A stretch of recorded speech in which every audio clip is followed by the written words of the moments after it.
بسم الله الرحمن الرحيم. قرآن كريم قلوبتا لغو قرحينيا قلوبتا ayaa lagu qurxinayaa ayna ku xafidsannahay dhaqanka lagu qurxinayaa sida Aisha ay tiri kaana khuluquhu alquran akhlaaqdii nabigu waxay ahayd quraanka meelaha la diiday waxa kamid ah meelaha quraanka nadaafad xumo ugu jirto sida baabuurta kolayada jaadka gidaarka boorkii wasakhdu ay ku dhacayso meelaha say culimadu aad u diidaan laakiin meeshii nadiifa ama guriga dhaxdiisa ama xafiiska dhaxdiisa ee wax wasakho soo gaaraya aanu jirin ma diidaan culimadu waayo ixtiraam iyo ikraam bay dadku uga jeedaan inay maamuusaan laakiin allawxaat meelaha iyo jeer ihaana ay ugu jirto quraanka ayaa culimadu ay diidaan waayo tacdiimul kitaab alkariim wal quraan weynayntiisa culimada islaamku way isku waafaqeen marka wixii ihaana ugu jirto ama wasakh ay ku dhacayso meelahaas laga ilaalinaya ilmaha waa lagu beeri karaa hooyada haddii aabuhu nool yahay haddii biyihii intoo laga reebay intuu dhintay kadib iyadii lagu shubo dee xidhiidhkoodii wuu go-ay markii uu dhintay bay ka furantay way dhici kartaa moogta intoo biyihii laga qaaday isagoo dhintay kadib in iyadii lagu shubo laakiin hadday isu nool yihiin meherkiina isu hayo waa lagu beeri karaa maadaama aanay suuroobaynin sidii dabiiciga ahayd inay ilmihii u qaado waxaase muhiima gacan aamin inay arrintaas samayso oo qof aan aamin ahayn ama gaala ama ujeeddo kale la haddaad ammaanada noocaasa u dhiibto dee mid gaal buu kugu dari karaa tiininka iyo mid gaal buu isku dari karaa ama mid xayawaan buu ku dari karaa gacantu inay aamintay waa muhiim qof muslim oo dhakhtaro aamine gurigu inuu qabriga ku dul yaalo waa la eegayaa ma qabrigaa horreeyey mise guriga haddii qabrigu uu horreeyey dee gurigaa laga daynaya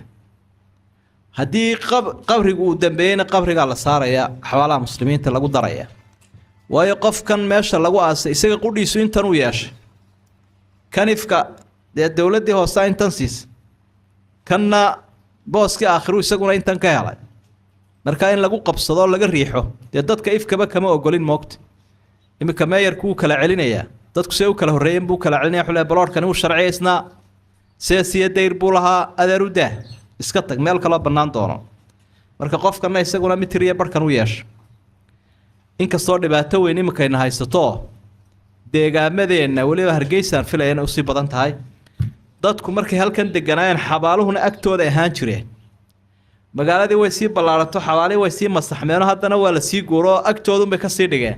qaybo dhan baaba magaaladii xabaalaba ah maxaa la yeelayaa taa qudhigeedu waxay u baahan tahay masalooyin aanu kolley baxfiyaynay maalmahan aanu baadhaynay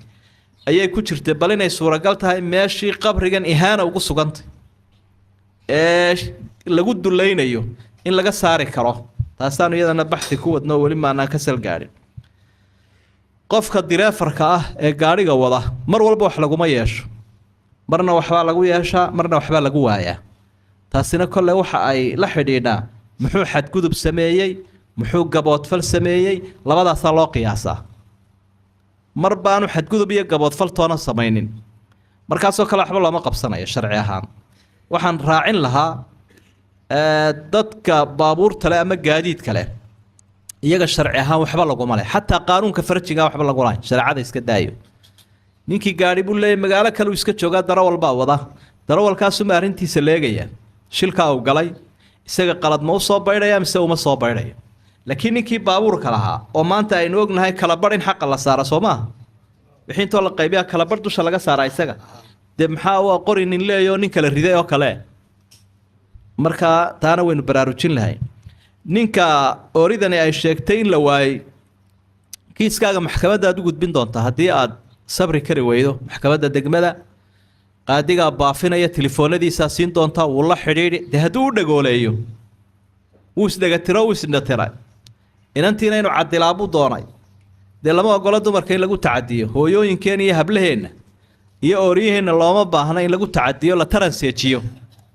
qofku dee cunno may soo doonana taran bay doonaysa marka in la dayaco looma ogolo qur-aanku wuxuu diiday in gabadhii fatadaruuha kalmucallaqa iyadoo deldelan in laga tago wuu diiday oo nin ahayn nin la-aan ahayn ku xisaabtan gabadhaad cadilaysa inay walaashaayoo kale tahay inay inantaadii oo kale tahay marka ama waa inuu furaa ama waa inuu qabaa si wanaagsan qaadiga ka fasakhaya hadduu ku qanco inuu ninkani yahay mid inanta caarcaarinaya ama silcinaya waalidka sadaqa waa loo bixinayaa oo waxyaabaha loo qabanayo waxa ugu sii muhiimsan waqafka guri loo dhisa masaajid ceel biyo ah wadooyinka waxyaabaha waqaf loogu bixinaya sadaqa la cuno hal marna waa loo samayn karaa iyo raashin wuxuuna se culimadu leeyihin waxa laga daynayaa ta'qiidka waqti xadidan in lala eegto oo yeerliya ama saddexdii habeen mar ah waqtiyada gaarkaynu ku xidhno waqtigaas cayiman baa laga daynaya wallahu aclam